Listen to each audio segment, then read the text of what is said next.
Oh, can you believe Justine sent me another arrangement?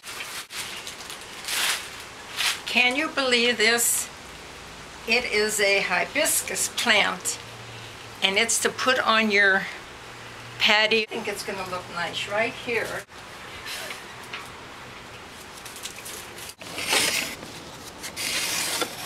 Look, there is a bud just ready to pop open. And I think that I'm going to be very happy with this. And when I sit out here on the swing reading my Fast Company magazine and looking up my emails on my iPhone and enjoying my geranium and my little pond over here that isn't running at the moment, but I'd be glad to turn it on, which I just might do that. Hang in there and I'll be right back. So let's take a little dive in here and get our feet wet. It's running down.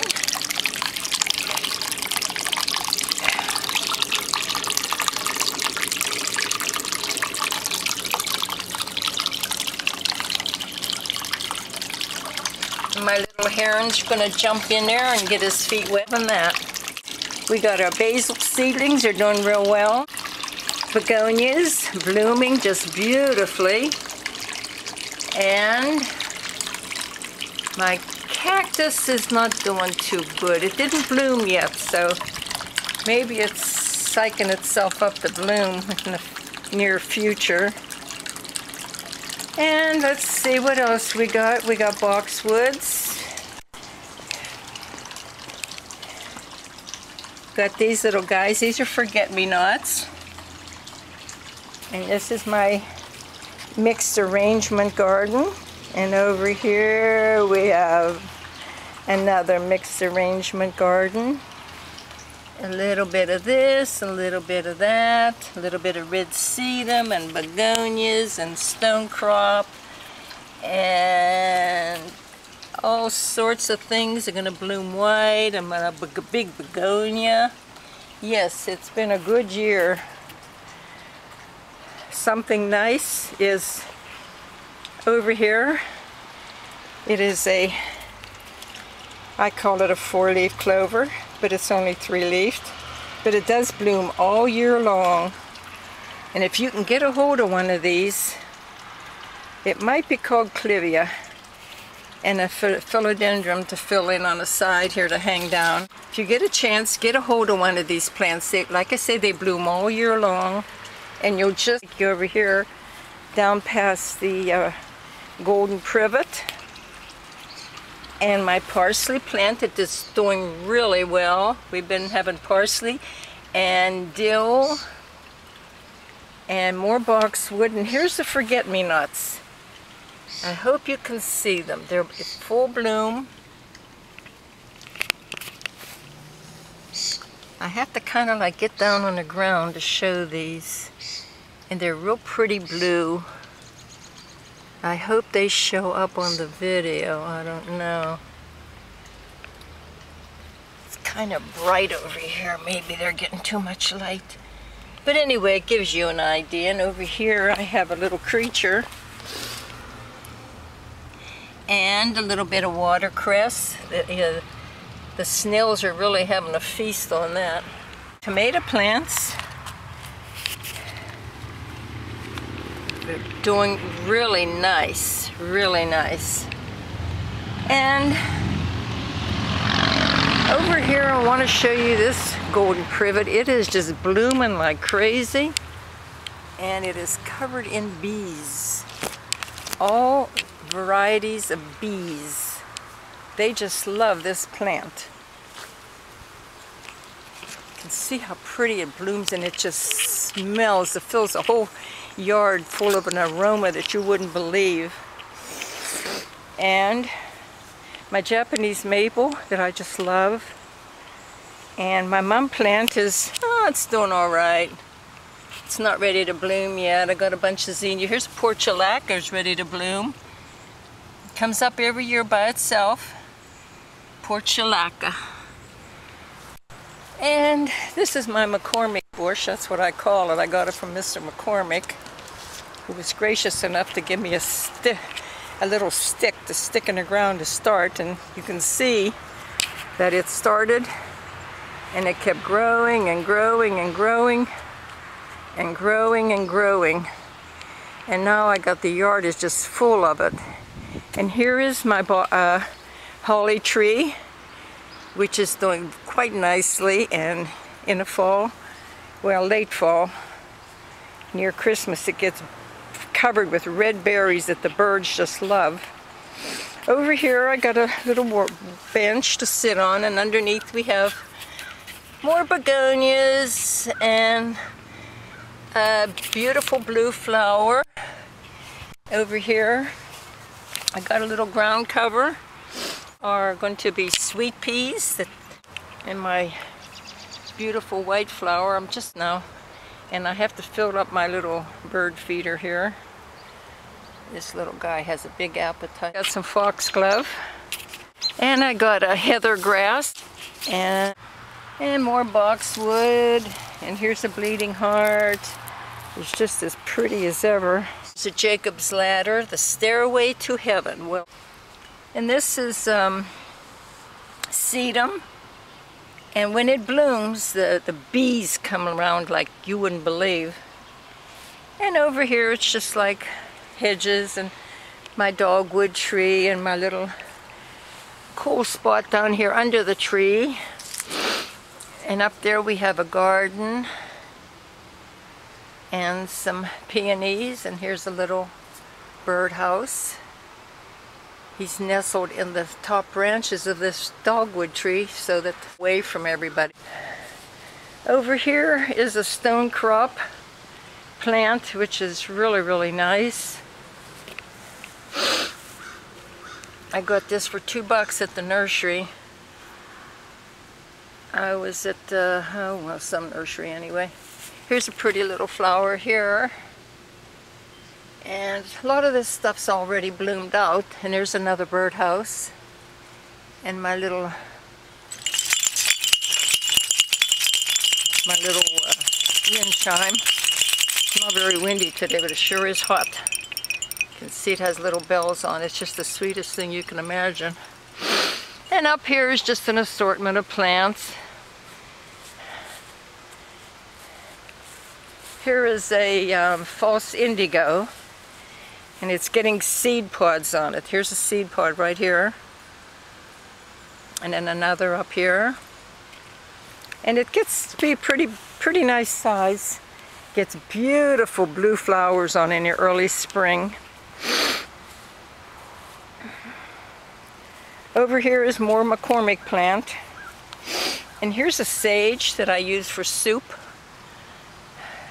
Sage and soup and chicken just all go together really nice. Here's a passion flower. I call it purple passion. It's beautiful purple leaves on it, as you can see. And there's a little yellow ground cover underneath it. Just kind of like sneaking out there to get some sun and light. More boxwood. Irises. Here's a redbud tree. This is a starter plant that I got from my big tree after I chopped it down, and look how much it's grown in 2 years. Just as pretty, and in the spring it gets really dark pink flowers on it. And here's some more ground cover. I really like ground cover. See, I put it in my bird bath turned upside down because the deer kept knocking the bird bath over and breaking the top, so I just use them to decorate the garden.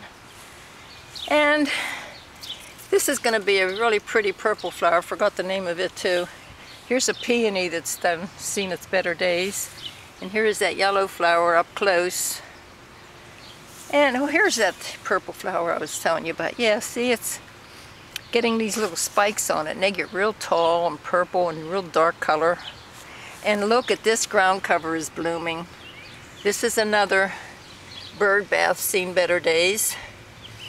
Another purple passion. And this is blooming. It's just the sweetest little things you can imagine. Yeah, it's doing really good. Another boxwood. More McCormick plant, another fern. Another McCormick plant, another fern. Boxwood. Over here is a hydrangea. I doubt if it's going to bloom because it's just getting crowded out by the ferns. And it's too big for me to move. I'm going to need a backhoe to get it out of there.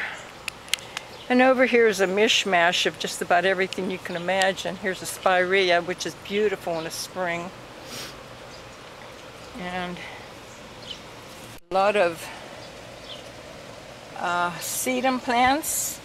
And Pachysandra is just taking over this little hillside here. And here's my dogwood tree.